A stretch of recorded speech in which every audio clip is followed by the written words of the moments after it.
الشیطان الرجیم بسم اللہ الرحمن الرحیم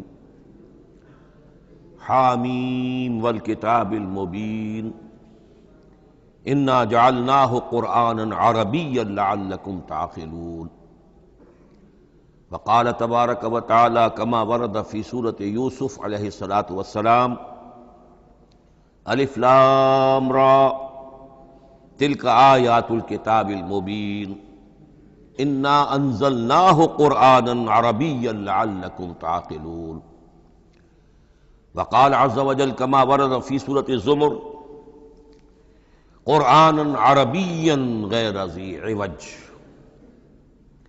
وقال جل وعلا كما ورد في أول سورة الكهف الحمد لله الذي أنزل على عبده الكتاب ولم يجعل له عوجا صدق الله العظيم رب اشرح لي صدري ويسر لي أمري واحلل عقدة من لساني يفقهوا قولي۔ تعارف قرآن کے ضمن میں جو مباحث پہلی نشست میں مکمل ہو چکے ہیں اس میں ایک کمی رہ گئی تھی، اس کو پورا کر لیجئے۔ قرآن مجید کی 2 آیات کے بارے میں یہ روایت موجود ہے صحیح مسلم میں حضرت عبداللہ ابن مسعود رضی اللہ تعالی عنہ سے کہ سورہ بقرہ کی آخری 2 آیات حضور کو شب معراج میں عطا ہوئی ہیں، وہ زمین پر نازل نہیں ہوئیں بلکہ حضور نے آسمان پر پہنچ کر ان کو حاصل کیا ہے۔ یہ امت کے لیے شب معراج کے تحفے کے طور پر یہ 2 آیتیں آمن الرسول بما انزل الیہ من ربہ والمؤمنون کل آمن باللہ وملائکتہ وکتبہ ورسلہ لا نفرق بین احد من رسلہ وقالوا سمعنا واطعنا غفرانک ربنا والیک المصیر۔ پھر آخری آیت جس میں طویل ترین دعا ہے۔ یہ 2 آیات جو ہیں مستثنیٰ کر لیجئے تو باقی جو ہے قرآن مجید وہ پھر پورا حجاز میں زمین پر نازل ہوا ہے محمد رسول اللہ صلی اللہ علیہ وسلم کے قلب مبارک پر۔ اب جو اگلی بحث ہے اس تعارف قرآن کے ضمن میں، قرآن کی زبان کون سی ہے؟ یہ سب جانتے ہیں عربی زبان ہے، لیکن کون سی عربی؟ عربی کوئی ایک نہیں ہے۔ جیسا کہ آپ کو معلوم ہے کہ ایک زبان ہوتی ہے پھر اس کے ڈائلیکٹس ہوتے ہیں۔ پنجابی زبان کے نہ معلوم کتنے ڈائلیکٹس ہیں، بنگلہ زبان کے نہ معلوم کتنے ڈائلیکٹس ہیں، پشتو کے کتنے ڈائلیکٹس ہیں۔ عربی زبان کے اس وقت پورے عالم عرب کے اعتبار سے تو دیکھیے تو ہر ملک کا جو ہے اپنا لہجہ ہے اور ان کے اپنے انداز ہے۔ تو خود نزول قرآن کے وقت بھی پورے جزیرہ نمائے عرب میں کوئی ایک زبان نہیں تھی، زبان ایک تھی لیکن اس کے لہجے مختلف تھے، الفاظ مختلف تھے۔ تو یہ جان لیجئے کہ قرآن نازل ہوا ہے حجاز کے بادیہ نشینوں کی زبان میں۔ وہ اصل عربی زبان حجازی قوم سمجھتی تھی، شہری زبان نہیں، دیہاتی زبان، یعنی کہ شہروں میں دوسرے ملکوں کے لوگ آتے جاتے رہتے تھے۔ خاص طور پر مکہ مکرمہ جو ہے وہ تو چونکہ ایک بہت بڑا تجارتی مرکز تھا۔ لإلاف قریش ایلافہم رحلۃ الشتاء والصیف فلیعبدوا رب ھذا البیت۔ ان کے قافلے جاتے تھے، آتے تھے، دوسرے تاجر بھی آتے تھے، تو ظاہر بات ہے کہ شہروں کے اندر تو پھر زبان جو ہے وہ مکسڈ ہو جاتی ہے، خالص نہیں رہتی۔ یہی وجہ ہے کہ قریش کے جو شریف گھرانے تھے، اونچے گھرانے تھے، وہ اپنے بچوں کو صحرا میں بھیج دیتے تھے کہ ان کی پرورش وہاں ہو، وہاں وہ خالص عربی زبان سیکھیں، ان کی زبان جو ہے پولیوٹڈ نہ ہو۔ تو بادیہ نشین حجاز کے، نجد کے نہیں، حجاز کے بادیہ نشین، ان کی زبان میں قرآن نازل ہوا ہے۔ یہ آیتیں اس سے پہلے بھی سامنے آ چکی ہیں سورہ زخرف کی، انا جعلناہ قرآنا عربیا لعلکم تعقلون۔ ہم نے اس اپنے کلام قدیم کو عربی زبان کا جامہ پہنایا ہے۔ انا انزلناہ قرآنا عربیا، یہ سورہ یوسف کی آیات، ہم نے اتارا ہے اسے قرآن عربی بنا کر، قرآنا عربیا لعلکم تعقلون۔ سورہ زمر میں قرآنا عربیا غیر ذی عوج، یہ عربی مبین میں ہے، صاف ستھری دھلی ہوئی عربی زبان جس میں کہیں کوئی ٹیڑھ نہیں ہے، کوئی ایچ پیچ نہیں ہے۔ اور یہی پھر سورہ کہف میں جو ایک ترانہ حمد اللہ نے ہمیں سکھایا ہے کہ میرے اس انعام عظیم پر میرا شکر ادا کیا کرو، تو کن الفاظ میں الحمدللہ الذی انزل علی عبدہ الکتاب ولم یجعل لہ عوجا۔ تو یہ عربی مبین جو ہے اگرچہ اصلاً ہے بادیہ نشین حجاز کے، البتہ یہ کہ عرب کے دوسرے قبائل کے بھی ان کی زبانوں کے بعض الفاظ اس میں آئے ہیں۔ اس سے آگے بڑھ کر یہ کہ بعض معرب الفاظ بھی ہیں۔ ہندی زبان کا کوئی لفظ اس نے عربی کا جامہ پہن لیا، فارسی زبان کا کوئی لفظ اس نے عربی کا جامہ پہن، وہ بھی قرآن میں بعض ہیں، استثناءات ہیں یہ۔ جیسے سنگ گل، یہ فارسی زبان کا لفظ ہے، سنگ گل، وہ سجیل بن کر قرآن مجید میں آ گیا ہے۔ حجارۃ من سجیل، یہ جو الم تر کیف فعل ربک باصحاب الفیل سورہ فیل میں ہے، سنگ گل کا سجیل بنا۔ اس طرح کے کچھ اور الفاظ بھی ہیں، لیکن یہ سمجھیے کہ ایکسیپشنز پروو دی رول، یہ استثناءات ہیں۔ قاعدہ اپنی جگہ پر قائم رہے گا کہ یہ حجاز کے بدوؤں، بادیہ نشینوں کی جو زبان تھی اس میں قرآن نازل ہوا ہے۔ اس قرآن کے بارے میں، اس کی زبان کے بارے میں جو چند پہلو سامنے رہنے چاہیے، فصاحت اور بلاغت کی معراج۔ یہ میں بعد میں قرآن کے وجوہ اعجاز پر جب بحث کروں گا کہ یہ کس کس اعتبار سے معجزہ ہے، تو وہاں زیادہ تفصیل سے یہ بات آئے گی کہ عربی زبان کی فصاحت اور بلاغت کی معراج ہے۔ آپ کو معلوم ہے کہ آج بھی دنیا میں یہودی بھی ہیں جن کی مادری زبان عربی ہے، عیسائی بے شمار ہیں جن کی مادری زبان عربی ہے۔ ان کے ہاں بھی عربی ادب کی چوٹی کی کتاب جو پڑھائی جاتی ہے وہ قرآن ہے، یہ انہیں ماننا پڑتا ہے کہ عربی ادب کی جو آخری کتاب ہے، چوٹی کی کتاب ہے، وہ یہی ہے۔ یہودی بھی پڑھائیں گے، جیسے آپ انگریزی زبان پڑھنی ہے، سمجھنی ہے، تو شیکسپیئر کے بغیر آپ کیسے سمجھیں گے؟ اب وہ تو ایک سٹینڈرڈ ہے۔ اسی طریقے سے یوں سمجھیے کہ عربی زبان عربی ہونے کے اعتبار سے کلام اللہ ہونا اس پر ان کا ایمان نہیں ہے، لیکن یہ کہ عربی زبان کے اعتبار سے اس کی فصاحت اور بلاغت کا لوہا وہ مانتے ہیں۔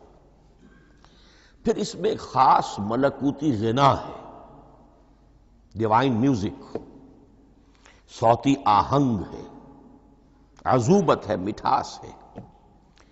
لاہور میں ایک صاحب ہیں جو پروفیسر ہیں فونیٹکس کے پنجاب یونیورسٹی میں، وہ کہتے ہیں میں ثابت کر سکتا ہوں کہ جتنے بھی آج دنیا میں اصول ہیں صوتی، یہ خود اپنی جگہ ایک بہت بڑی سائنس ہے، اس کے اعتبار سے میں ثابت کر سکتا ہوں کہ بلند ترین موسیقی قرآن مجید میں ہے، ملکوتی غنا۔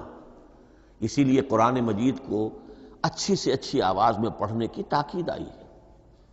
زینوا القرآن باصواتکم، قرآن کو اپنی آوازوں سے مزین کرو۔ اسی طریقے سے من لم یتغن بالقرآن فلیس منا، جو قرآن مجید کو اچھی سے اچھے طریقے پر پڑھنے کی کوشش نہیں کرتا وہ ہم میں سے نہیں ہے۔ اسی طرح کے واقعات بھی ہوئے ہیں۔ حضرت ابو موسیٰ اشعری رضی اللہ تعالی عنہ، وہ بہت خوش الحان تھے، تو ایک روز حضور سفر رات کے وقت کہیں گشت پر تھے، جا رہے تھے ان کے مکان کے قریب سے، تو وہ اس وقت رات کی نماز میں قرآن پڑھ رہے تھے، تو حضور وہاں کافی دیر تک کھڑے ہو کر سنتے رہے۔ ظاہر بات ہے کہ اس وقت کے مکان کیا ہوتے تھے، ایک ایک حجرہ ہوتا تھا، یہ کوئی کئی کنال کی کوٹھیاں تو نہیں ہوتی تھی کہ کیا پتہ چلے ان کے اندر کیا ہو رہا ہے۔ وہ تو حضرت ابو بکر کے مکان کے پاس سے گزرتے تھے تو ان کی تلاوت سنتے تھے، حضرت عمر کے مکان کے قریب سے گزرے ان کی تلاوت سنی۔ حضرت عمر بلند آواز میں پڑھتے تھے، حضرت ابو بکر بڑی پست آواز میں پڑھتے تھے۔ حضور نے پوچھا کہ تم ایسا کیوں کرتے ہو؟ حضرت عمر نے کہا میں اس لیے کرتا ہوں، زور سے پڑھتا ہوں کہ شیطان بھاگ جائے۔ حضرت ابو بکر نے عرض کیا کہ میں اس لیے پڑھتا ہوں کہ جس کو میں سنا رہا ہوں وہ سنتا ہے، اس کو بلند آواز کی ضرورت نہیں۔ حضور نے کہا کہ ابو بکر تم ذرا اونچی کر لو آواز، اور عمر تم ذرا پست کر لو، ایوریج میں لے آؤ۔ تو بہرحال یہ معاملہ حضور کا صحابہ کے ساتھ ہوتا تھا۔ تو ابو موسیٰ اشعری رضی اللہ تعالی عنہ کی جب قرأت آپ نے سنی، تو اگلے روز جب ملاقات ہوئی فجر میں، تو آپ نے تحسین فرمائی ان الفاظ میں، یا ابا موسیٰ انک قد اوتیت مزمارا من مزامیر آل داود، اے ابو موسیٰ تمہیں تو اللہ نے آل داؤد کے سازوں میں سے ایک ساز عطا کیا ہے، یعنی حضرت داؤد کے گلے میں جو ساز تھا، خوش الحانی تھی، ان کی آواز نہایت خوبصورت تھی۔ تو اسی طریقے سے اب وہاں کوئی مزمار سے مراد وہ نہیں ہے، آلات موسیقی نہیں، گلے میں جو اللہ تعالیٰ نے رکھا ہے۔ تو انک قد اوتیت مزمارا من مزامیر آل داؤد۔ ایک آخری بات یہ نوٹ کیجئے کہ قرآن مجید کا عظیم ترین احسان ہے عربی زبان پر۔ یہ یوں سمجھیے کہ ایک ستون کی طرح اس زبان کو ٹھہرا دیا ہے، اس کو سٹیبل کیا ہے قرآن مجید۔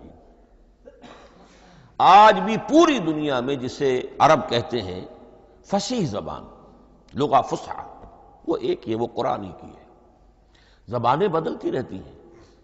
اردو 300 سال پہلے کی دکن میں جب شروع ہوئی، وہ آج آپ پڑھ بھی نہیں سکیں گے وہ کیا اردو تھی ولی دکنی کی۔ پھر وہ کیا کیا اس نے روپ بدلے ہیں، اب وہ اردو کس شکل میں ہے، فارسی کن کن شکلوں میں رہی ہے، مختلف، انگریزی کتنی شکلیں بدل گئی ہیں، لیکن عربی قائم ہے۔ اس کے لیے جیسے کہ قرآن مجید میں آتا ہے کہ ہم نے پہاڑ زمین میں گاڑ دیے اس کو سٹیبلائز کرنے کے لیے، ان تمید بکم، تمہیں لے کر زمین ایک طرف کو جھک نہ جائے۔ تو جس طرح یہ پہاڑ جو ہیں سٹیبلائزنگ ایفیکٹ رکھتے ہیں اس زمین کے لیے، اسی طریقے سے قرآن سٹیبلائزر ہے عربی زبان کا۔ اس کے اندر جو ایک ٹھہراؤ اور جماؤ پیدا کیا ہے، یہ قرآن مجید کا احسان عظیم ہے۔ تعارف قرآن کے ضمن میں اگلی گفتگو، قرآن کے اسماء و صفات۔ عربوں کا ایک خاص ذوق تھا، اور ظاہر بات ہے کہ اللہ تعالیٰ نے جب قرآن نازل کیا ہے تو عربوں کے ذوق کو بھی مد نظر رکھا ہے۔ ان کا ذوق کیا تھا؟ جس چیز سے انہیں محبت ہوتی تھی اس کے وہ بہت سے نام رکھتے تھے۔ گھوڑے کے لیے ہزاروں لفظ مل جائیں گے آپ کو، شیر کے لیے 5000 الفاظ مل جائیں، تلوار کے لیے 5000 الفاظ مل جائیں، یعنی اس شے کی جو بھی صفت ہے اس صفت کے اعتبار سے ایک نام، کوئی اور صفت ہے اس صفت کو ایک اور نام۔ تو وہ صفاتی نام، اب جیسا کہ آپ کو معلوم ہے اللہ کے 99 نام صفاتی تو ہے نا، اللہ کی ایک صفت دوسری صفت، اسی کے اعتبار سے اس کے نام ہیں۔ قرآن مجید کے اسماء علامہ جلال الدین سیوطی رحمۃ اللہ علیہ نے 55 شمار کیے، لیکن وہ بھی مکمل نہیں ہے لسٹ، اس لیے کہ اس میں ایک اہم نام برہان یہ شامل نہیں ہے۔ ان میں سے جو اہم اسماء ہے میں آپ کو سنا دیتا۔ القرآن، جس پر گفتگو بعد میں ہوگی، اس لیے کہ سب سے زیادہ ایک رائے یہ ہے کہ یہ تو اس میں جامد ہے، اس میں علم ہے قرآن کے لیے، پراپر ناؤن ہے۔ الکتاب، الذکر، الہدی، النور، الفرقان، کلام اللہ، الوحی، روحا من امرنا۔ پھر اس کی صفات کے اعتبار سے الکریم، الحکیم، العظیم، المجید، المبین، رحمہ، العلی، بصائر، بشرا، بشیر، نذیر، عزیز، قرآن عزیز، بلاغ، بیان، احسن القصص، احسن الحدیث، موعظہ، شفاء، مبارک، مہیمن، قیم، مثانیہ، متشابہ۔ یہ میں نے آپ کو 23 نام بتائے ہیں، لیکن یہ کہ علامہ جلال الدین سیوطی نے 55 گنوائے۔ لیکن جو بحث دلچسپ ہے وہ یہ ہے کہ جو اس کے لیے لفظ القرآن ہے، اس کے معنی کیا ہیں اور یہ کس مصدر سے، کس مادے سے یہ لفظ بنا ہے۔ ایک رائے تو یہ ہے کہ یہ اس میں جامد ہے، یہ مشتق نہیں ہے، کسی مادے سے نکلا ہوا نہیں ہے۔ اور یہ بھی آپ نوٹ کر لیجئے، اللہ کے اسماء میں سے بھی ایک نام کو سمجھا جاتا ہے وہ مشتق نہیں ہے، اس میں جامد ہے، اس میں علم ہے، اور وہ ہے اللہ۔ باقی سارے نام صفاتی ہیں، ایک نام، اس لیے اس میں ذات کہتے ہیں اس کو، اس میں ذات۔ لیکن یہ رائے متفق علیہ نہیں ہے، یہ کچھ لوگوں کی رائے ہے۔ ایک رائے یہ بھی ہے کہ یہ بھی اس میں علم نہیں ہے، یہ بھی مشتق ہے الہ سے۔ جیسے حکیم، یہ صفت ہے۔ الحکیم یہ اللہ کا نام ہو گیا۔ الہ ایک معبود، الالہ معبود برحق، الالہ وہ اللہ بن گیا، ایک رائے یہ۔ لیکن یہی اسی طریقے سے نوٹ کیجئے کہ قرآن مجید کے بارے میں بھی ایک رائے یہ ہے کہ القرآن اس کا اسم علم ہے، پراپر ناؤن ہے، یہ جامد ہے، یہ مشتق نہیں ہے، کسی اور مادے سے نکلا نہیں۔ لیکن جو اکثریت کی رائے ہے، جس پر تقریباً اجماع ہے، وہ یہ ہے کہ نہیں، یہ اس میں جامد نہیں، اس میں مشتق ہے۔ لیکن پھر دو رائے ہیں کہ مادہ کیا ہے۔ ایک قرن قاف را نون اور ایک قرا قاف را حمزہ، یہ دو مختلف مادوں کے بارے میں رائے ہے کہ قرآن ان سے نکلا ہے۔ قرن کہتے ہیں کسی چیز کا قریب ہو جانا، جڑ جانا، مل جانا۔ یہ حج کی جو تین شکلیں ہیں، حج تمتع ہے، حج قران ہے اور حج افراد ہے۔ قران کیا ہے؟ ایک ہی احرام میں عمرہ بھی اور حج بھی دونوں کو جمع کر لیا جائے تو یہ حج قران ہے۔ اسی سے قران الصعدین کا لفظ استعمال ہوتا ہے۔ قرینہ اور قرائن جو ہے اسی سے الفاظ۔ امام فرا کی رائے یہ ہے کہ قرن سے یہ قرآن بنا ہے، اس لیے کہ اس میں بھی اللہ تعالیٰ کی آیات جمع ہو گئی۔ اسی طرح قرأ قاف را اور حمزہ، اس قرات کا مصدر بھی بن جاتا ہے، جیسے رجحان، را جیم ہے، رجح سے رجحان، غفران، غفرانک ربنا، پروردگار ہم تیری مغفرت کے خواستگار ہیں۔ اسی طرح قرآن قرأ سے بنا ہے۔ مفعول جو ہے وہ مصدر کے معنی میں آ جاتا ہے، یعنی پڑھی جانے والی شے۔ اور ایک قرأ آتا ہے عربی زبان میں، قرأت الماء فی الحوض، میں نے پانی جمع کر لیا حوض کے اندر، بارش ہوئی میں نے کچھ پانی حوض میں جمع کر لیا، قرأت الماء فی الحوض۔ اسی سے قریہ کا لفظ بنا، قریہ بستی کو کہتے ہیں جہاں لوگ جمع ہو کر رہتے ہیں، قریہ۔ تو اس معنی میں یہ قرآن جو ہے یہ جمع ہے اللہ تعالیٰ کی اسماء صفات اور اللہ کی ذات جو ہے اور اس کی آیات کا جامع ہے۔ یہ ہے لفظ قرآن کی بحث۔ اگلی بحث اور بڑی اہم ہے اور دلچسپ ہے، قرآن کا اسلوب کلام کس کیٹیگری میں فال کرتا ہے؟ قرآن کیا ہے؟ ایک شے کی تو سختی سے نفی کی اللہ نے، یہ شعر نہیں ہے۔ وما علمناہ الشعر وما ينبغی لہ، سورہ یاسین۔ ہم نے شعر تو انہیں سکھایا ہی نہیں، محمد الرسول اللہ کو صلی اللہ علیہ وسلم، اور وہ شعر ان کے شایان شان بھی نہیں۔ شاعروں کے بارے میں سورہ شعراء میں چونکہ بالعموم شاعروں کے بارے میں جو بات کہی گئی ہے، وَالشُّعَرَاءُ يَتَّبِعُهُمُ الْغَاوُونَ أَلَمْ تَرَ أَنَّهُمْ فِي كُلِّ وَادٍ يَهِيمُونَ إِنَّهُمْ يَقُولُونَ مَا لَا يَفْعَلُونَ إِلَّا الَّذِينَ آمَنُوا۔ استثناء تو ہے کہ اچھے لوگ بھی ہوتے ہیں، لیکن اکثر و بیشتر شعراء کا معاملہ یہی ہے، ان کی پیروی کرتے ہیں وہی لوگ کہ جو حد سے گزرنے والے ہوتے ہیں، لا ابالیانہ انداز والے لوگ، غیر سنجیدہ لوگ پیروی کرتے ہیں۔ خود وہ بھی زمین و آسمان کے قلابے ملاتے ہیں، کبھی ادھر کی بات کبھی ادھر کی بات۔ اور تیسری بات یہ کہ عام طور پر جو کہتے ہیں وہ کرتے نہیں ہیں، انہم یقولون ما لا یفعلون۔ تو یہ شعر کی تو نفی کی گئی ہے قرآن مجید، جیسا کہ میں نے آپ کو سنایا تھا سورہ حاقہ کی آیات، انہ لقول رسول کریم وما هو بقول شاعر، یہ شاعر کا کلام نہیں۔ البتہ ایک بات نوٹ کیجئے، جسے آزاد شاعری، آزاد نظم کہا جاتا ہے، وہ میرا گمان یہ ہے، میں نے چونکہ ان چیزوں کا کوئی تحقیقی مطالعہ نہیں کیا ہے، کہ شاید وہ ہے ہی قرآن سے ماخوذ آزاد شاعری۔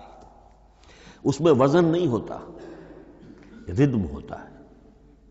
آزاد شاعری کے اندر ایک ردم ہوتا ہے، وزن نہیں ہے، ایک مصرع اتنا سا، ایک بڑا لمبا چوڑا، لیکن ردم رہے گا۔ یہ جو آزاد شاعری، بلینک ورس جس کو آپ کہتے ہیں، میرا گمان یہ ہے کہ شاید دنیا میں اس کا رواج قرآن کے بعد ہی ہوا ہو، اور قرآن مجید ہی کی نقالی میں یہ صنف جو ہے ادب کی وہ ایجاد کی گئی ہو۔ واللہ عالم، میں یہ بات دعوے سے نہیں کہہ سکتا، گمان ہے میرا۔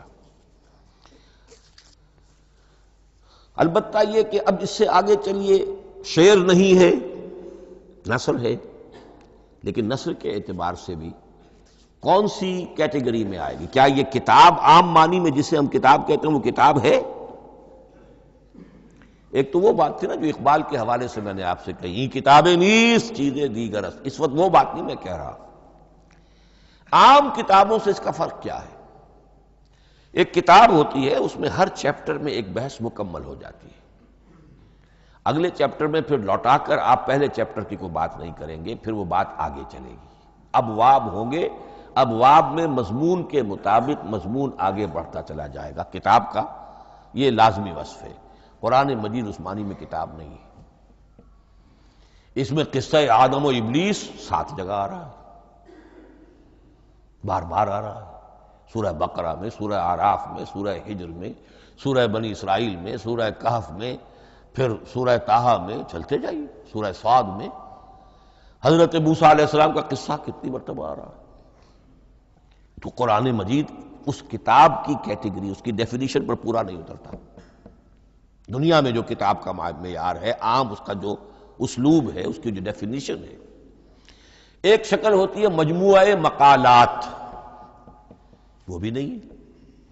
اس میں ہر مقالہ اپنی جگہ پر ایک مکمل شے ہوتی ہے، لیکن یہ کہ وہ دوسرے مقالات سے تو مختلف ہوگی، یہ مجموعہ مقالات بھی نہیں۔ اس کا اسلوب جو ہے وہ خطبے کا ہے، اوریشن، اور یہ کہا جا سکتا ہے it's a collection of divine orations. یہ اللہ تعالی کے خطبات کا مجموعہ ہے۔ مختلف اوقات میں خطبے نازل ہوتے تھے حضور پر صلی اللہ علیہ وسلم۔ اور یہ بھی جان لیجئے کہ عرب میں ادب کی 2 ہی صنفیں تھیں جو معروف تھیں، یا شعر یا خطبہ، یا خطیب ہوتے تھے بڑے شعرا بیان خطیب، اور یا شاعر ہوتے تھے۔ تو یہ جب شعر کے اسلوب پر نہیں تھا تو خطابت کا اسلوب ہے جو اللہ نے اختیار فرمایا، اور ہر موقع پر، ہر مرحلے پر جو خطبہ اس وقت کے حالات کی مناسبت سے نازل ہوا وہ ایک صورت ہے۔ تو یہ ہے کلیکشن آف ڈیوائن اوریشنز، یہ اللہ تعالیٰ کے مجموعہ خطبات الہیہ اسے کہا جا سکتا ہے۔ لیکن اس سے جو چند نتیجے نکلتے ہیں وہ نوٹ کرنے ضروری ہیں۔ خطبے میں مخاطب اور مخاطب کے مابین ایک ریپور ضروری ہے۔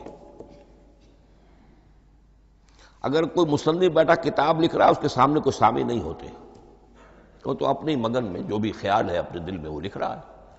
خطبے میں سامع سامنے ہوتے، اگر ان کے درمیان رپورٹ نہ رہے، ہم آہنگی نہ رہے، تو پھر وہ خطبہ غیر مؤثر ہو جائے گا۔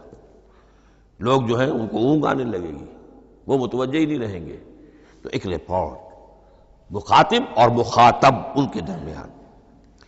دوسرے یہ کہ خطبہ کا ایک وصف لازمی یہ ہوتا ہے کہ ایک واقعاتی پس منظر ہوتا ہے پیچھے موجود۔ اب کوئی شخص ہے سیاسی تقریر کر رہا ہے، ایک خاص پس منظر موجود ہے، اس میں وہ ان چیزوں کی طرف حوالے دیتا چلا جائے گا، صرف وہ تفصیلات بیان نہیں کرے گا، اس لیے کہ وہ لوگوں کو معلوم ہے آج کے دور کا ایک واقعہ ہے، لوگوں کے علم میں ہے۔ لیکن کتاب میں آپ لکھیں گے تو پھر وہ پورا واقعہ بھی بیان کرنا پڑے گا آپ کو کہ یہ کب ہوا، کیسے ہوا، جس کا میں حوالہ دے رہا ہوں۔ لیکن خطبے کے اندر پس منظر جو ہے وہ موجود ہے، اور اس کے حوالے سے صرف جو اشارات اس کی طرف ہو جائیں گے۔ نمبر 3 یہ ہے کہ خطبے میں تحویل خطاب بہت ہوتا ہے۔ تحویل خطاب سے کیا مراد ہے؟ ابھی خطیب آپ سے بات کر رہا ہے، آپ سے مخاطب ہے، اور کسی وقت وہ فلاں کو جو یہاں موجود بھی نہیں ہے، وہ نواز شریف صاحب کو خطاب کرنا شروع کر دے گا۔ بھائی نواز شریف تو یہاں نہیں ہے، لیکن خطاب انداز وہ تو تقریر مقرر ہے، سیاسی تقریر کر رہا ہے، نواز شریف کو چیلنج کر رہا ہے، نواز شریف یہ کر دو گے تو ہم یہ کر دیں گے، اور نواز شریف یہ تم غلط کر رہے ہو، یا بے نظیر تمہارا یہ معاملہ۔ ہاں بے نظیر تو وہاں موجود نہیں، صدر ایوب صاحب کو جو بھی گالیاں دی جاتی تھی تقریروں کے اندر، وہ خود تو وہاں موجود نہیں ہوتے تھے۔ تو اس میں تحویل خطاب نوٹ کرنا پڑتا، ابھی کس سے بات ہو رہی تھی، ابھی کس سے بات ہو رہی تھی۔ قرآن مجید میں آپ دیکھیں گے ایک آیت میں حضور سے خطاب ہے، اگلی آیت میں کفار سے خطاب ہے، اس سے اگلی آیت میں اہل ایمان سے خطاب ہے۔ تو تحویل خطاب جو ہوتا ہے اس کے حوالے سے نوٹ کرنا پڑتا ہے کہ اس وقت اس آیت کا جو رخ ہے کدھر ہے، اس میں کس کو خطاب کیا جا رہا ہے۔ چوتھی بات یہ ہے کہ خطبے میں صرف عقل سے اپیل نہیں کی جاتی، جذبات سے بھی اپیل ہوتی ہے۔ اسی لیے خطابی انداز کہلاتا ہے، خطابی انداز میں لوگوں کے جذبات سے بھی اپیل کی جاتی ہے۔ جبکہ آپ ایک مقالہ لکھ رہے ہوں گے، اس میں جذبات کی بات نہیں آئے گی، ٹھنڈی ٹھنڈی عقلی باتیں، منطقی باتیں، دلیل صغرا کبرا جوڑیے، نتیجہ نکالیے، وہ لوگوں کے سامنے رکھیے، تصنیف ہے۔ لیکن خطبے کے اندر صرف عقل نہیں، جذبات سے بھی اپیل ہوتی ہے۔ اب یہ سارے اوصاف میں جو بیان کر رہا ہوں، یہ سب قرآن مجید میں بتمام و کمال بدرجہ اتم موجود ہیں۔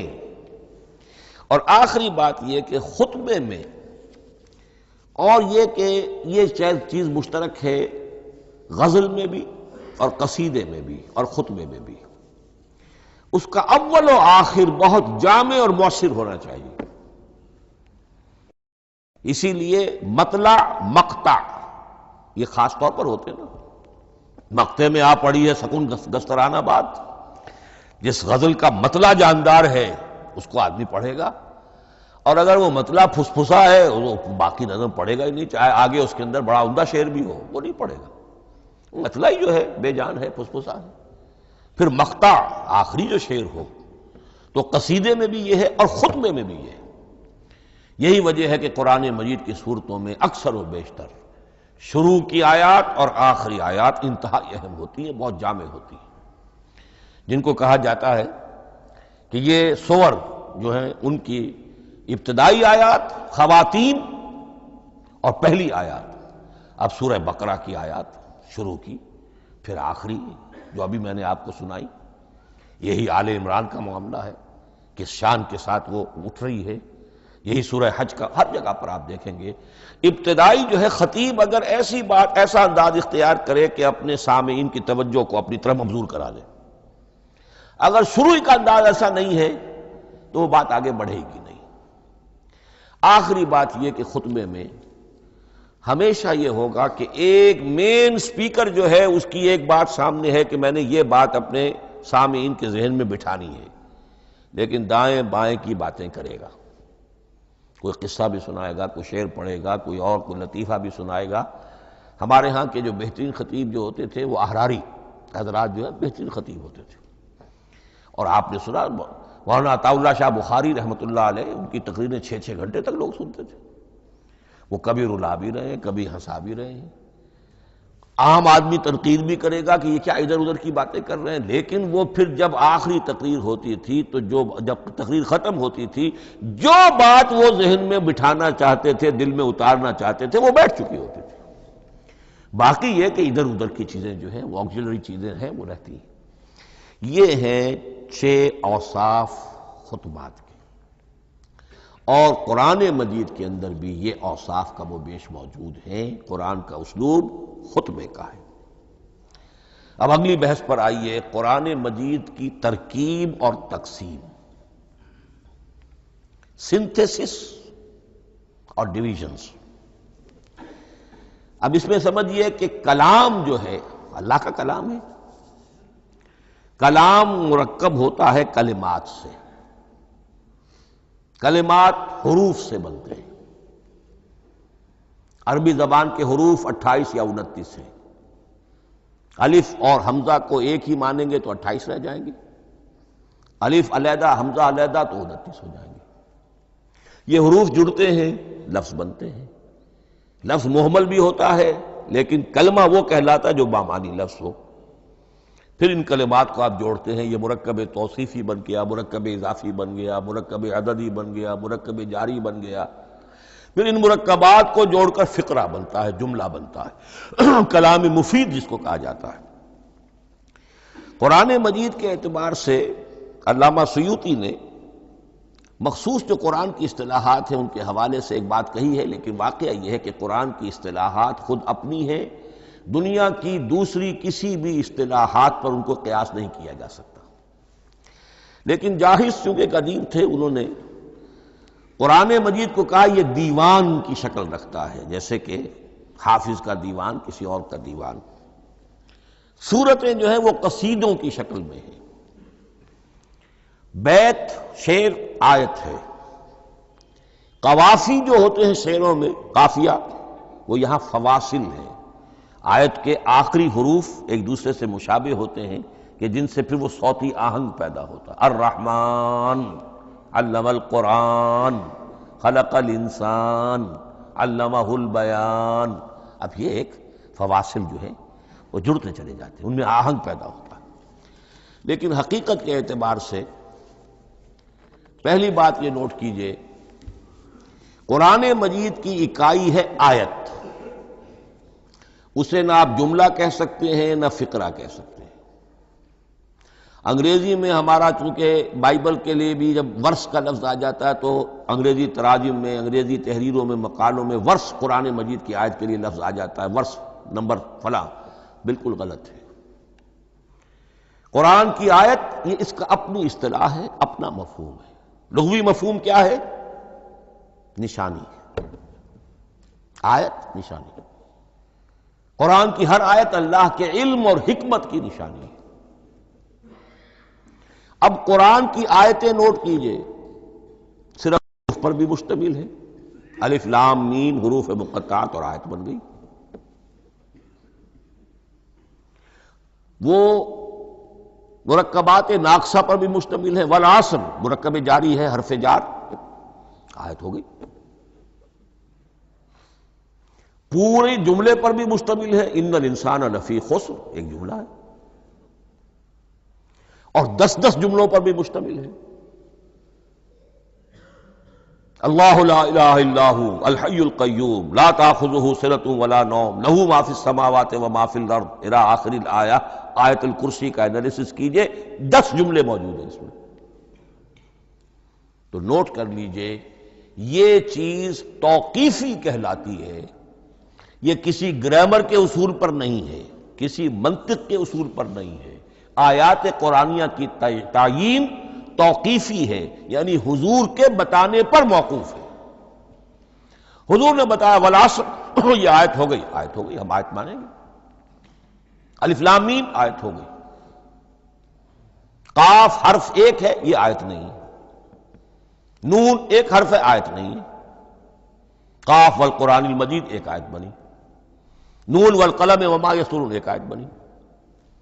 تو اس طریقے سے اس کو کہتے ہیں توقیفی، موقوف علیہ ہے حضور کے بتانے پر۔ اب اس میں روایات کا اختلاف ہو سکتا ہے کہ حضور سے کوئی روایت یہ ہو کہ یہ ایک آیت بنی یا 2 آیتیں بنی۔ مثلا بڑی اہم مثال آپ کو دے رہا ہوں، سورہ مزمل کی جو دوسرا رکوع ہے، پورا دوسرا رکوع، وہ ایک آیت شمار ہوتا ہے۔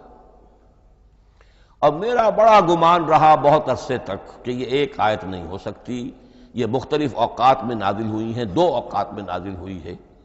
اور یہ مجھے قول مل گیا علامہ سیوطی کے ہاں، حضرت عبداللہ ابن عباس رضی اللہ تعالی عنہما کا قول کہ یہ 2 آیتیں ایک نہیں۔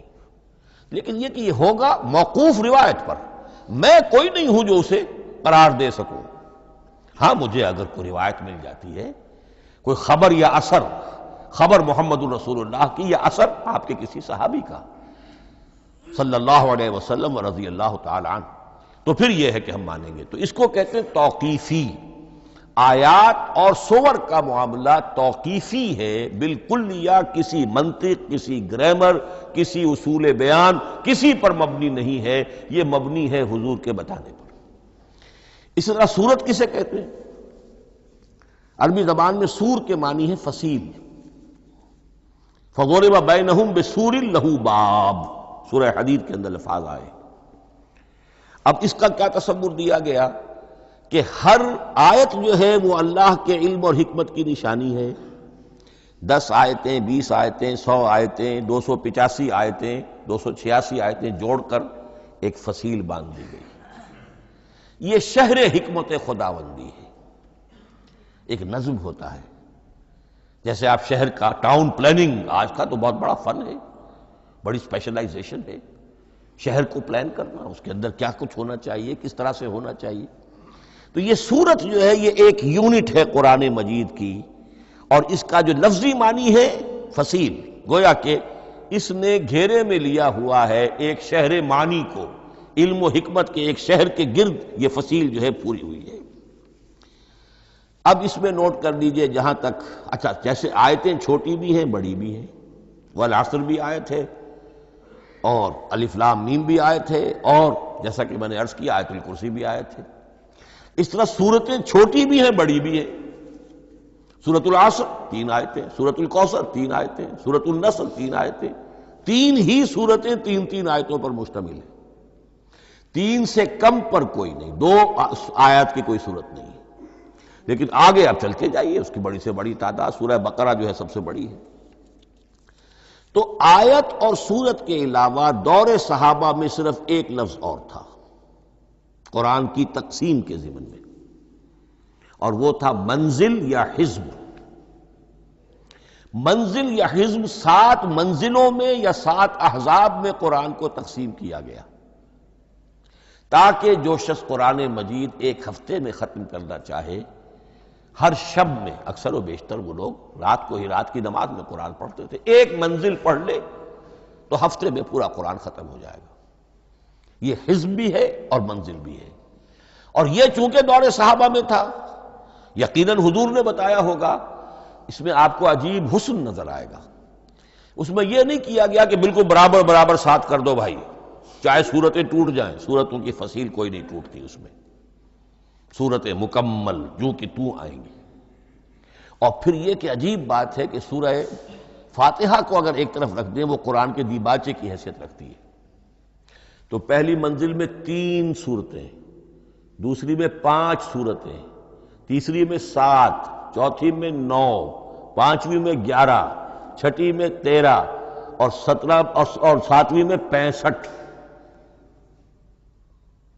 یہ ہے کہ جو ان صورتوں کی ایک بڑی جیسے کہ ایک سیڑھی چڑھ رہی ہے، اور تقریباً مساوی ہو جاتے ہیں، کوئی 4.25 پارے ہے، کوئی 4.5 پارے ہے، کوئی 4.25 پارے، اس طریقے سے ہے تقریباً مساوی۔ لیکن آرٹیفیشل ایکویلٹی پیدا کرنے کے لیے، مصنوعی مساوات پیدا کرنے کے لیے صورتوں کی فصیلوں کو نہیں توڑا گیا۔ اس سے آگے چل کر جو پاروں کی تقسیم ہے وہ بہت بعد کی بات ہے، 30 پارے، اور اس میں آپ کو یہ ساری قباحتیں نظر آئیں گی۔ اس میں سورتوں کی فصیلیں توڑی گئی ہیں اور بڑے بھونڈے طریقے پر توڑی گئی۔ سورہ ہجر ایک آیت ادھر ہے، باقی ساری سورت جو ہے اگلے پارے میں فصیلیں توڑ دی گئی۔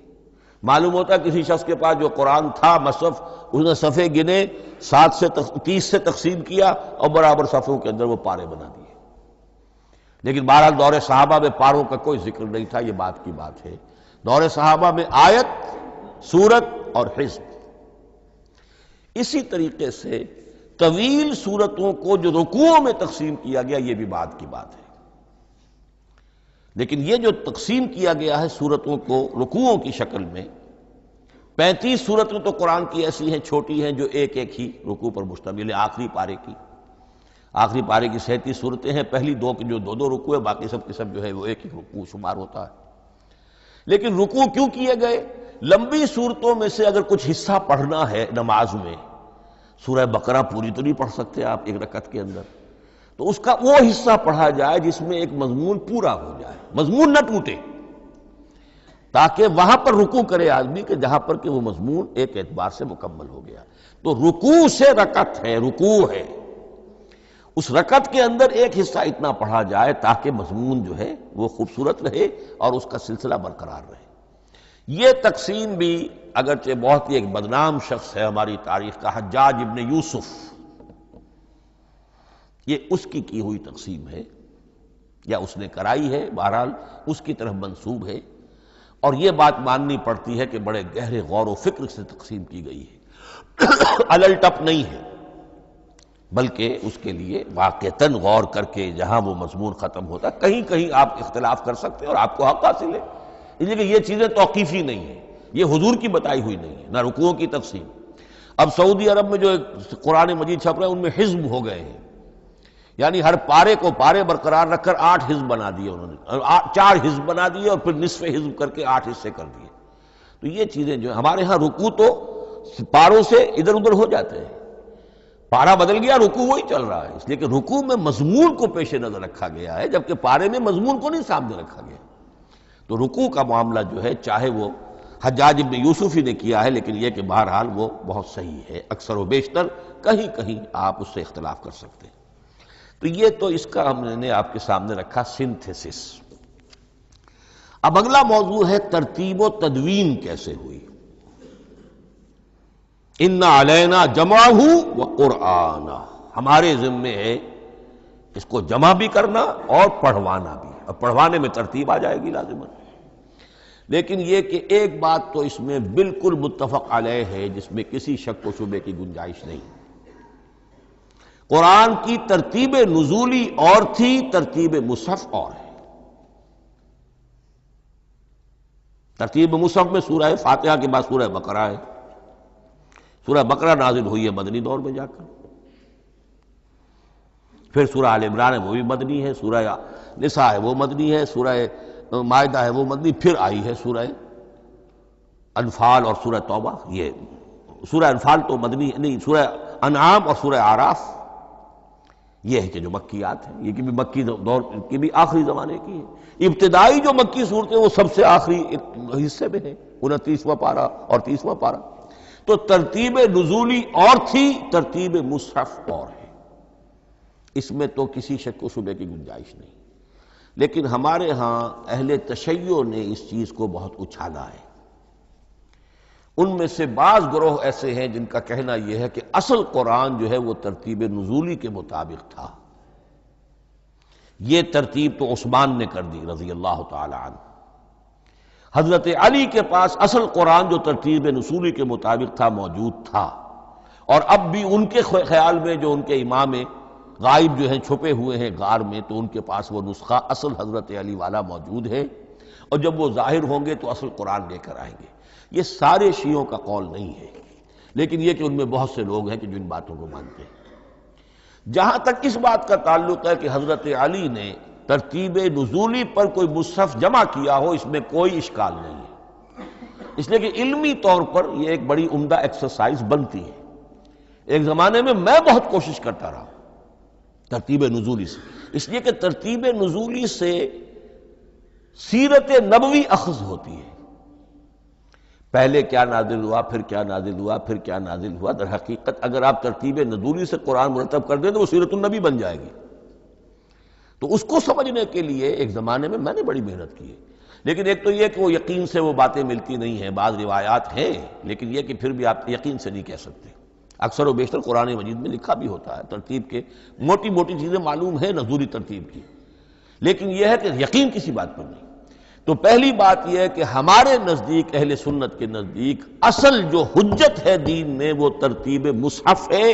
یہی ترتیب جو اس وقت مصحف عثمان کی ہے رضی اللہ تعالی عنہ، یہی ترتیب ہے لوح محفوظ کی، یہی ترتیب ہے ام الکتاب میں، یہی ترتیب ہے کتاب مکنون میں۔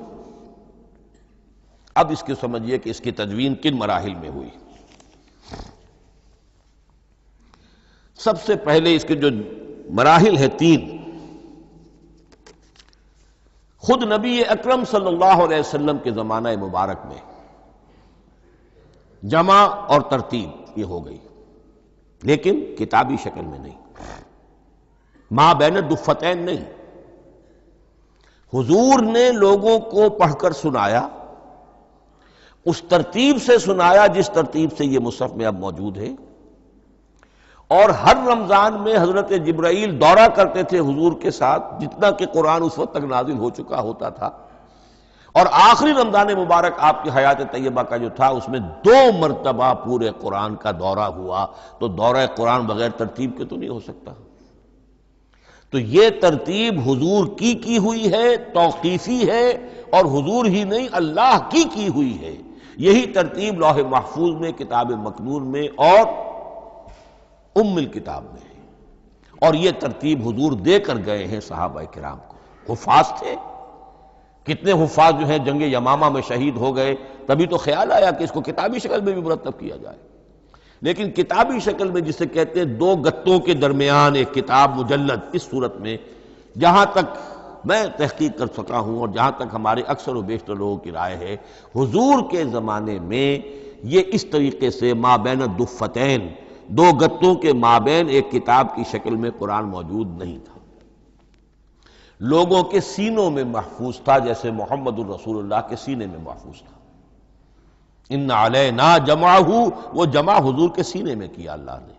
اسی طرح پھر صحابہ کرام بے شمار جو حفاظ تھے ان کے سینوں میں محفوظ تھا۔ دوسرا مرحلہ کب آیا؟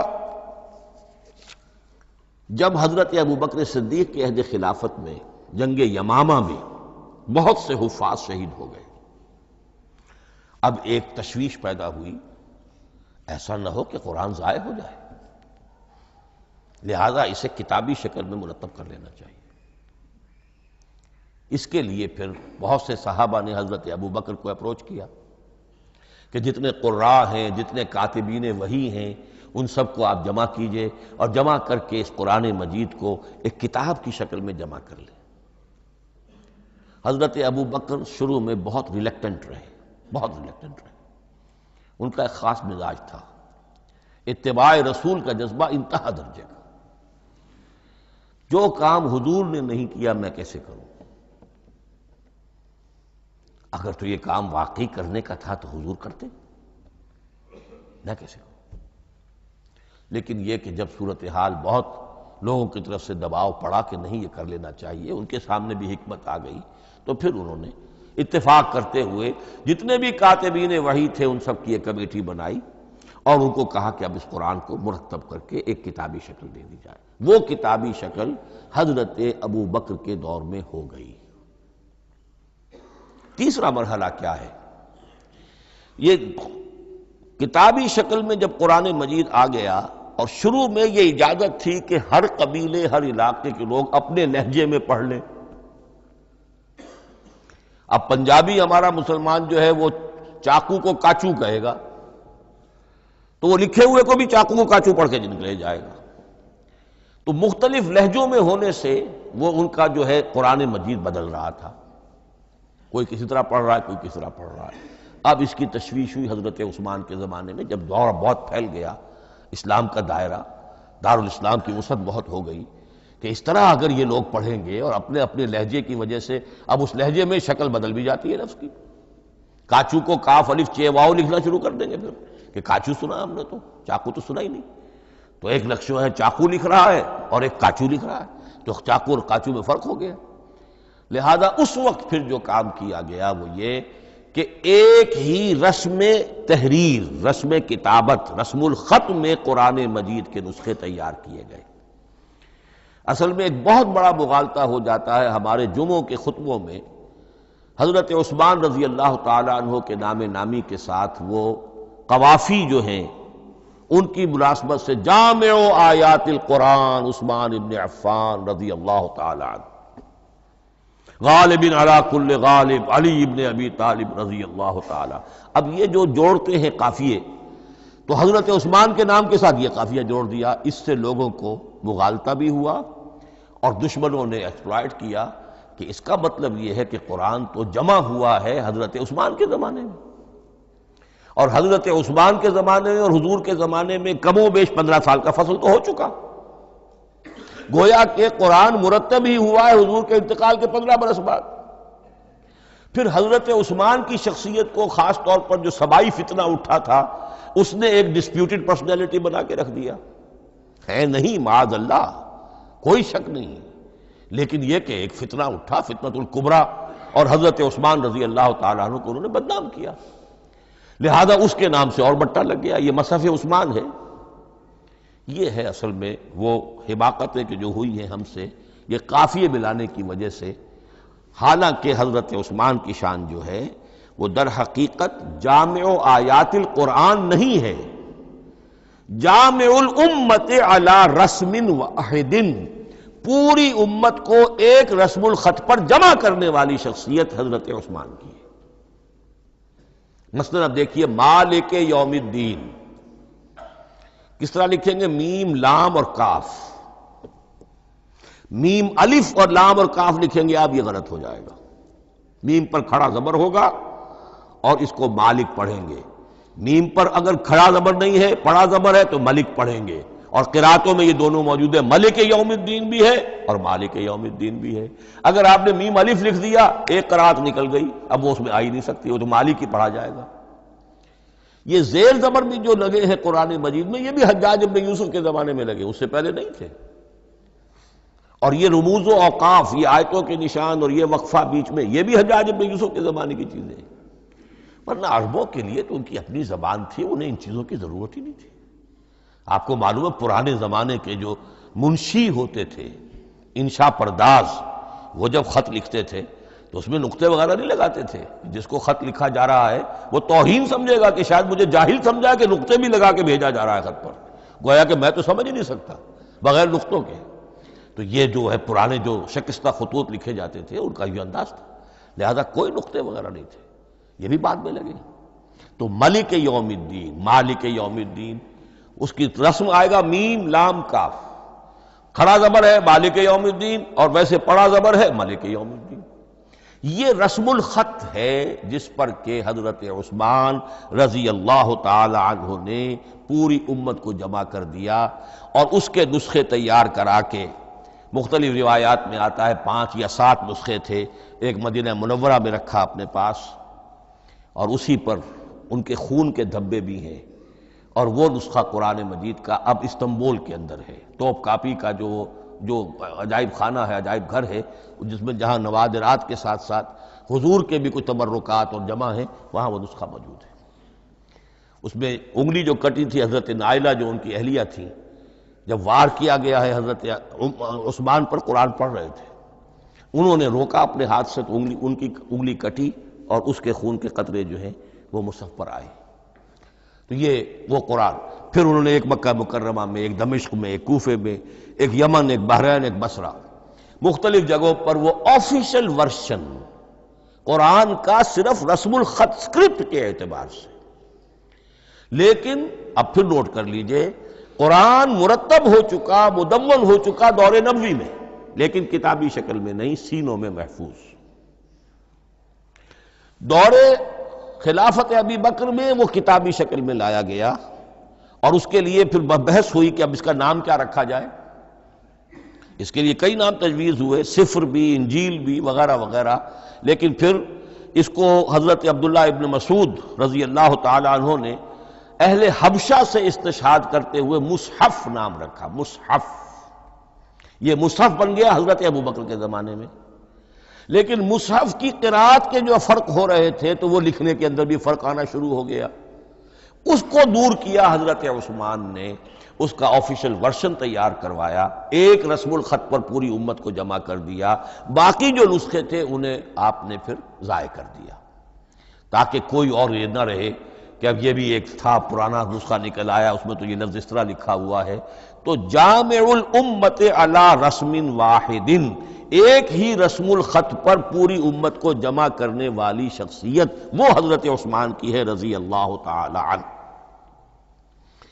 بہرحال یہ نوٹ کیجئے کہ یہ مرحلہ بھی حضرت عثمان کے زمانے میں، تو یوں سمجھیے کہ حضرت عثمان کا پورا عہد بھی آپ جوڑ لیں تو آپ کی جو شہادت ہے وہ تقریباً یوں سمجھیے کہ حضور کے انتقال کے وہ 25 برس بعد ہے، گویا ربع صدی کے اندر اندر حضور کے انتقال کے بعد، چوتھائی صدی کے اندر اندر سارے مراحل طے ہو گئے۔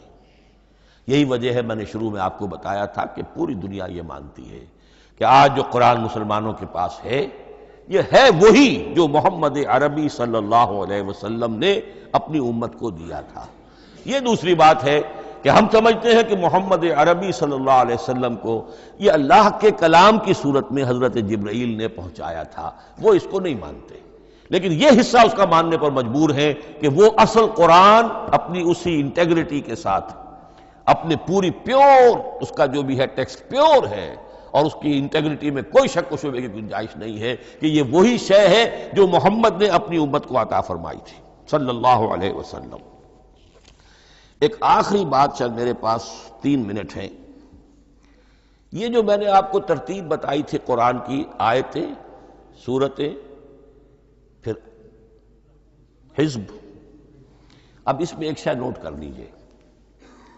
آیت اللہ تعالیٰ کے علم و حکمت کا ایک نمونہ ہے، آیتوں کو جوڑ کر جب سورت بنائی تو آیتوں کے اندر جو ربط ہے، اس ربط آیات سے ایک اور معنی ایک اور حکمت کا دروازہ کھلتا ہے۔ جیسے موتی ہے، ہر موتی بڑا خوبصورت ہے، لیکن جس ترتیب سے آپ نے پرویا، اس کو دھاگے میں ہار بنایا، اس ترتیب سے اس کا حسن دوبالا ہو جائے گا۔ ہر موتی کا اپنی جگہ پر ایک حسن ہے، لیکن اس ترتیب کی وجہ سے اس کے حسن کا ایک اور پہلو ظاہر ہوگا۔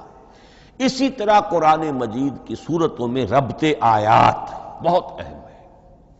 ایک مرکزی مضمون ہوتا ہے ہر صورت کا، مرکزی مضمون، عمود، اور اس کے گرد وہ ساری آیتیں اس طریقے سے گھوم رہی ہوتی ہیں، جڑی ہوئی ہوتی ہے، جیسے کہ ایک دھاگے کے اندر پروئے ہوئے موتی ہوتے ہیں کہ جس کی جو ہار کی شکل اختیار کرتے ہیں۔ دوسری بات یہ، اکثر اور بیشتر صورتیں قرآن مجید میں جوڑوں کی شکل میں ہیں۔ ایک مضمون کا ایک پہلو اس جوڑے کے ایک فرد میں، اور دوسرا پہلو اسی کا دوسرے فرد میں۔ جیسے معوذتین، دو صورتیں ہیں، مضمون ایک یہ تعوذ، معوذتین۔ الزہراوین، سورہ بقرہ سورہ آل عمران کو کہا گیا الزہراوین، حضور نے فرمایا دو نہایت تابناک صورتیں، بڑی روشن صورتیں۔ جیسے آپ دیکھیں گے یا ایھا المدثر یا ایھا المزمل قم اللیل الا قلیلا یا ایھا المدثر قم فانذر، ایک ہی طرح کا اٹھان ہے، حضور سے خطاب ہو رہا ہے۔ سورۃ الضحیٰ، سورۃ الانشراح، یہ تمام جوڑوں کی شکل میں۔ اسی طرح سورہ طلاق، سورہ تحریم، یا ایھا النبی اذا طلقتم النساء فطلقوہن لعدتہن یا ایھا النبی لم تحرم ما احل اللہ لک تبتغی مرضات ازواجک۔ شوہر اور بیوی کے درمیان تعلق یا تو اتنا گہرا ہو جاتا ہے کہ ایک دوسرے کے لحاظ میں وہ حدود خدا بندی ٹوٹنے لگے، بیوی کی وجہ سے آپ نے کسی حرام شے کو حلال کر لیا یا حلال کو حرام کر لیا، بیوی کو ناپسند ہے وہ شے، تو حضور سے ذرا سا یہ ہو گیا تھا معاملہ۔ اپنی ازواج مطہرات حضرت عائشہ اور حضرت حفصہ رضی اللہ تعالی عنہما، ان دونوں کی رضا جوئی کے لیے وہ خاص قسم کا شہد ہے، قسم کھا لی آپ نے کہ میں اسے استعمال نہیں کروں گا۔ لما تحرم ما احل اللہ لک، اے نبی آپ کیوں حرام کرتے ہیں اپنے اوپر وہ شے جو اللہ نے آپ کے لیے حلال کی ہے؟ تبتغی مرضات ازواجک، اپنی بیویوں کی رضا جوئی میں۔ یہ ایک انتہا ہوئی۔ دوسری انتہا کیا ہے؟ میاں اور بیوی میں اتنا بودھ ہو جائے کہ طلاق تک نوبت آ جائے۔ تو سورۃ التحریم ایک انتہا کو بیان کر رہی ہے، سورہ طلاق اگلی اس کے ساتھ جڑی ہوئی وہ دوسری انتہا کو بیان کر رہی ہے۔ سورہ صف حضور کے مقصد بعثت کو بیان کر رہی ہے، سورہ جمعہ آپ کے طریقہ کار کو بیان کر رہی ہے۔ اس طرح قرآن مجید کی اکثر و بیشتر صورتیں جو ہیں وہ جوڑوں کی شکل میں ہیں۔ میرا خیال یہ ہے کہ وقت ختم ہو گیا ہے، اس مضمون کا تھوڑا سا حصہ باقی ہے، وہ انشاءاللہ میں اگلی نشست میں لوں گا۔ بارک اللہ لی ولکم فی القرآن العظیم ونفعنی وإیاکم بالآیات والذکر الحکیم۔